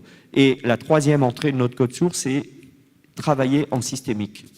Ne pas décomposer les questions. Quand on fait de la nature, de l'eau, toutes les questions, à chaque fois on essaye de dire qu'est-ce que ça va créer en économie, qu'est-ce que ça va créer. Et donc à l'arrivée, ça fait des résultats analytiques, on en a donné un certain nombre là, rapidement, mais surtout, ça fait des résultats systémiques. Ça recrée de la confiance. Là où aujourd'hui la société française elle est bloquée dans la défiance, ça développe du terreau d'innovation, c'est-à-dire que en gros il y a chez nous une acceptation collective qu'on va oser, parce que oser ça veut dire une formule que j'utilise souvent, c'est une innovation, c'est une désobéissance qui a réussi. Il faut d'abord commencer par désobéir, et si en plus on n'a pas le droit à l'erreur, ben, en gros on fait jamais rien, quoi. Hein, c'est comme avec des enfants, quoi. Il y a des enfants qui sont élevés, ils ont le droit de rien. Ça va être dur leur vie plus tard, parce qu'ils ne vont jamais se confronter à rien. Donc, la question du terreau d'innovation, dans la période de mutation qui est la nôtre, elle est stratégique. Parce qu'on ne peut pas être dans juste l'accompagnement. Non, il faut qu'on invente la nouvelle société. Donc, il y a des ressources psychologiques qui sont extrêmement importantes. Voilà, ça, c'est un peu notre code source. Ce qu'on va faire à l'avenir, c'est nous, on est une cellule souche. Il y en a d'autres en France. Il y a Grande-Sainte, il y a Mouansartou, il y en a. D'ailleurs, j'aimerais bien les repérer toutes. Si vous les connaissez, je suis preneur. On aimerait bien regarder en quoi leur succès ou leur difficulté, qu'est-ce qui est invariant. Et puis, à l'heure du web 2.0, là où les gouvernements de toute la planète sont un peu bloqués pour plein de raisons, je pense qu'il faut faire émerger des réussites de terrain, des déviances, les mettre en réseau et du coup rentrer dans un dialogue. Pour moi, c'était ça la visite de terrain de la COP21. C'était de dire aux gens, c'est possible, à petite échelle, mais il y a des choses possibles. Gardons l'espoir, c'est atteignable. À plus grande du échelle. coup, on les transfère et du coup, ça facilite la posture des États dans une dynamique bottom-up et top-down, quoi, pour faire court, quoi. On doit malheureusement arrêter cet échange passionnant. On ne va pas pouvoir aller dans les questions. Juste un truc. Alors, au choix, mais un ou une d'entre vous, mais pas deux, malheureusement. C'est vous ? Oui. Moi, je viens de Saint-Étienne. Moi aussi, j'ai une vallée d'Hérault avec des pyramides. Et ma question est, justement, on parle à échelle petite. Est-ce que la cellule souche a propagé sur des communes plus grandes, puisque nous, Saint-Étienne, on est exactement dans la même situation que vous, sauf qu'on est une ville de 200 000 habitants, ce qui ajoute à la problématique. Donc, ma question, c'est justement l'essaimage. On parle de cellules souches. Est-ce qu'une cellule souche, est-ce que vous, dans votre région, vous avez réussi à convaincre des villes plus grandes d'adopter cette démarche? Vous répondez à une minute. Oui. Alors, le ressort de l'implication des habitants, c'est pas une affaire d'échelle. Évidemment, on ne traite pas les mêmes sujets au niveau régional. Vous allez travailler plutôt avec des réseaux impliqués qu'avec des individus. Mais les principes de l'implication des acteurs, ça se traite à tous les niveaux. La pensée systémique et l'entrée par des processus transversaux, ça se traite à tous les niveaux. La vision et les petits cailloux blancs, Le jour où on a un président de la République qui nous propose une vision, avec des petits cailloux blancs, il est élu tout de suite. Moi, j'en suis absolument convaincu. Enfin, évidemment, je caricature un peu le propos quand je dis ça, mais je veux dire, il n'y a pas de raison que Obama, par exemple, c'est un storytelling et une forme d'espoir partagé qui lui a permis de dépasser des lignes classiques. Donc, moi, je pense que ça, c'est tout à fait atteignable. Après, évidemment, les outils ne sont pas les mêmes. Les outils de la proximité ne sont pas les outils du quartier, ne sont pas les outils de la grande ville. Mais je ne pense pas que ce soit ça qui soit la difficulté. Par contre, il y a des changements de culture à des niveaux successifs. Et nous, notre avantage, c'est que small is beautiful. Donc, c'est beaucoup plus facile de bouger. Vous êtes dans une grande administration. Alors là, vous avez c'est beaucoup plus dur de bouger une grande administration. Ça, c'est sûr.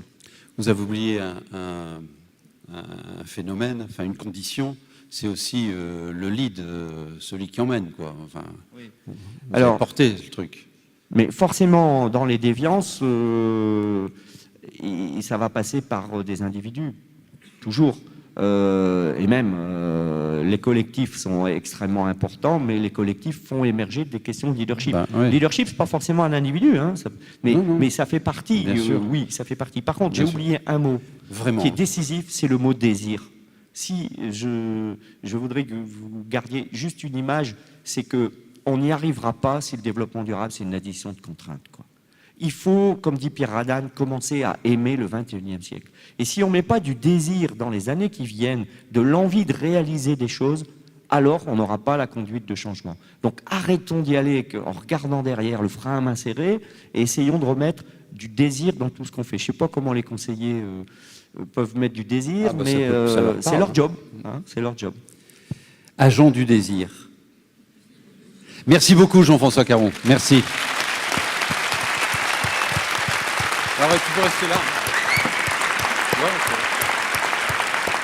Merci beaucoup.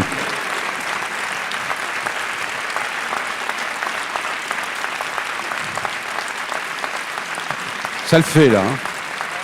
Ça le fait à l'applaudimètre. On va maintenant conclure Bon, on va être frustrés, hein, parce qu'on aurait aimé encore passer 2 heures avec lui, surtout qu'il y a plein de belles histoires dans ce schéma et cette trajectoire. D'ailleurs, quand on lui dit « vous êtes un laboratoire », il n'aime pas.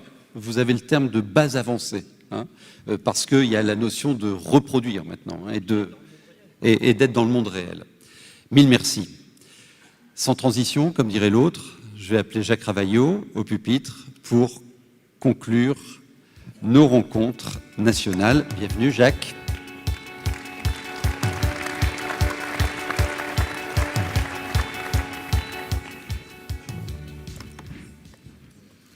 Eh bien, en tout cas, merci Jean-François de cette bouffée d'oxygène et de cette vision positive de l'avenir. Et j'aimerais, en concluant rapidement ces assises devant vous, vous apporter le même enthousiasme, en tout cas le désir que tu nous demandes de partager pour parvenir chacun là où nous sommes à poursuivre et à amplifier nos missions.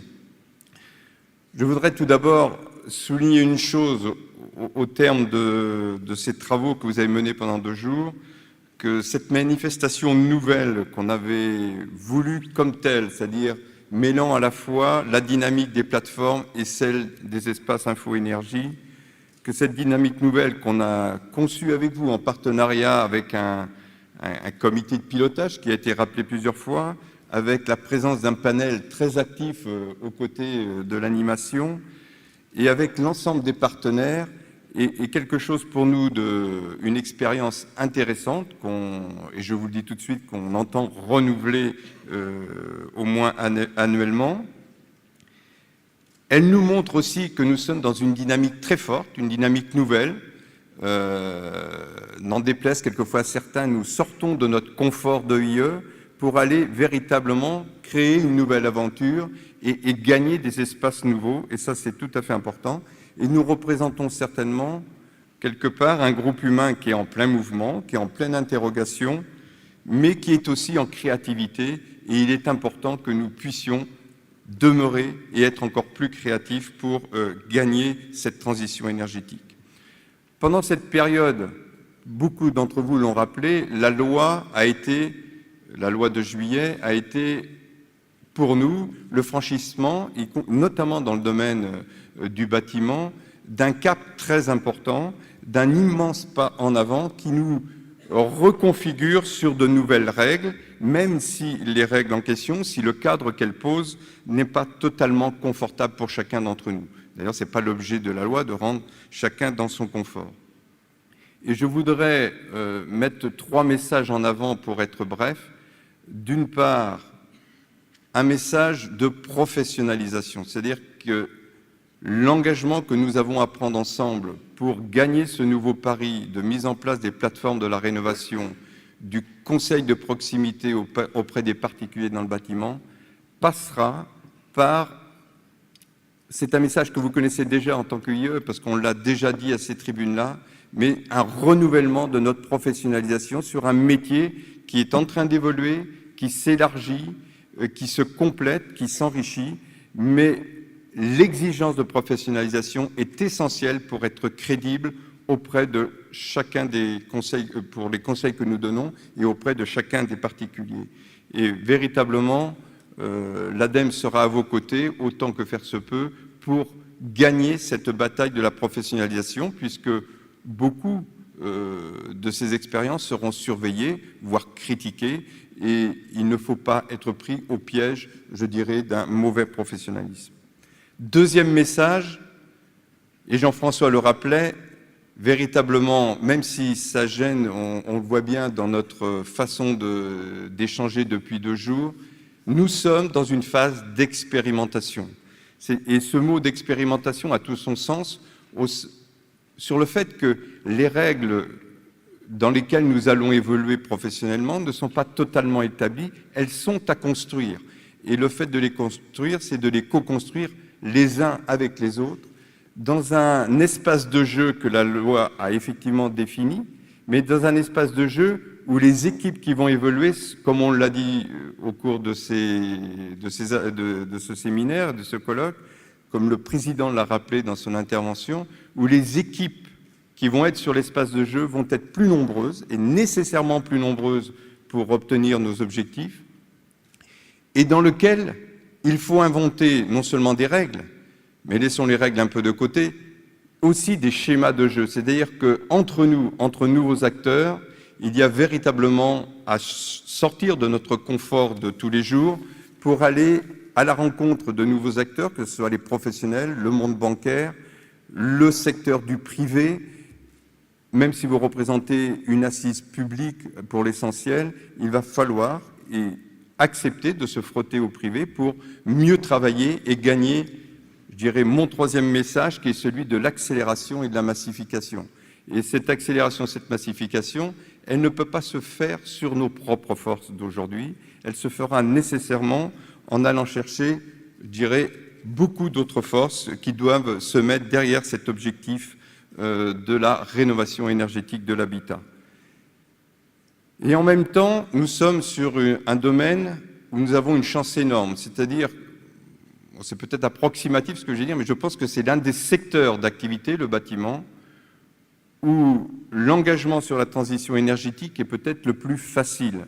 Je ne dis pas qu'il est totalement aisé, mais il est le plus facile dans la mesure où nous pouvons peut-être assez vite faire scintiller l'étoile dont tu parlais, c'est-à-dire que nous avons à la fois des technologies simples, des technologies disponibles, nous avons une capacité à retrouver de l'intérêt économique à la fois pour les particuliers en baisse des charges, mais aussi pour le territoire lui-même en réemploi d'activités nouvelles ou de substitution vers la rénovation énergétique. Donc il y a un tas de, je dirais, de faisceaux de convergence qui permet à ce secteur-là d'être un des secteurs de mise en mouvement des territoires qui est l'un des plus faciles à se saisir et sur lequel vous êtes un acteur qui est très très attendu. Sur ces aspects-là, l'ADEME restera totalement à vos côtés. Nous avons entendu un certain nombre de besoins en formation, de besoins en information, je dirais en adhésion et en co-construction.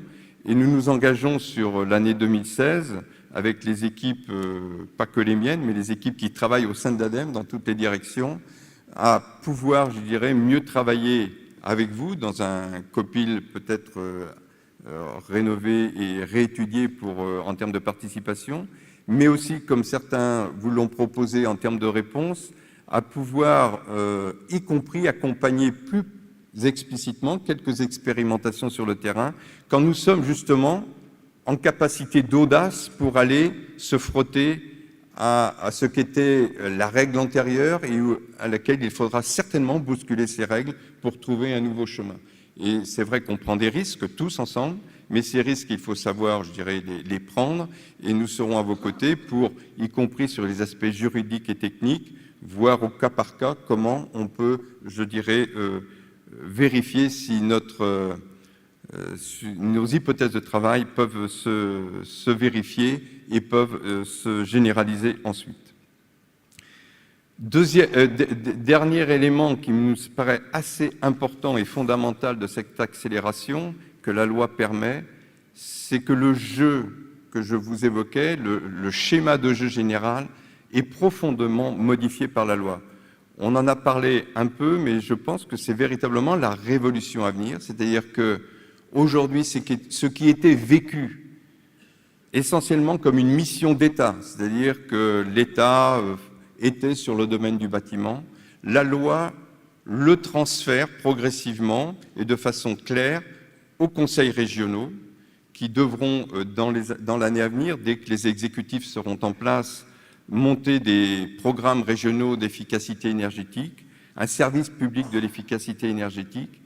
Et c'est dans ce que le territoire régional sera capable de faire avec le territoire de projet et de proximité sur lequel vous êtes, dans cette subsidiarité très active qui doit exister entre ces deux niveaux-là avec le niveau national, que va se jouer la réussite de cette rénovation énergétique de l'habitat. Et il faut avoir, je dirais, conscience pour chacun d'entre nous que ce schéma-là c'est pas un nouveau schéma administratif qui se met à la place de l'ancien. Il s'agit véritablement d'une implication politique nouvelle et qu'effectivement la réussite, comme le disait Jean-François, des territoires de projet, c'est la co-construction et l'appropriation de cette politique publique. Et le portage politique, le pilotage politique de ces plateformes et du conseil qui inclut ces plateformes est essentiel pour le réussir. Il ne se fera pas sur un travail technique, il est essentiel aussi, mais il faut que ce travail technique s'insère dans un jeu d'acteurs beaucoup plus grand où le politique est essentiel pour mettre l'étoile, effectivement, devant les yeux des acteurs qui sont présents pour l'accomplir. Et vous êtes, et nous l'espérons avec vous, et nous le ferons tout pour que ce soit ainsi, aujourd'hui les 100 cailloux blancs qui font avancer ces plateformes, et peut-être demain, au moins les 400 cailloux blancs qui devraient permettre à la rénovation énergétique de l'habitat de pouvoir réussir en France. Et c'est l'une des façons de mettre chacun de nos territoires en mouvement. En tout cas, sachez que l'ADEME est totalement impliquée et s'impliquera totalement pour pouvoir réussir dans ce sens-là. Je voudrais conclure aussi, parce que ces journées ont été réussies essentiellement grâce à votre participation active, sans complaisance, à la participation d'un panel qui a été à la hauteur, à la participation d'un animateur qui, avec une grande justesse, est toujours au bon endroit avec la bonne question, et nous l'en remercions. Ça a été pour nous, en tout cas, très efficace et très intéressant d'avoir cette pertinence d'animation. Et puis, bien sûr, à l'implication de nos équipes de l'ADEME, je pense à Patrick et à Claudine, qui sont eux aussi des chevilles ouvrières chaque année pour vous réunir. Et sachez que entre le concept de ces réunions-là qui nous rassemblent et puis tous les petits aspects logistiques auxquels ils font penser pour que tout ceci soit une réussite, y compris la fête et le repas d'hier soir, il s'agit véritablement de mettre les mains dans le cambouis et véritablement de ne pas perdre de temps pour que tout le monde soit au rendez-vous au même moment. Et je vous demande de les remercier tous et de nous remercier tous ensemble de cette réussite je vous donne un rendez-vous l'année prochaine. On vous donnera bien sûr des dates dès qu'elles seront précisées.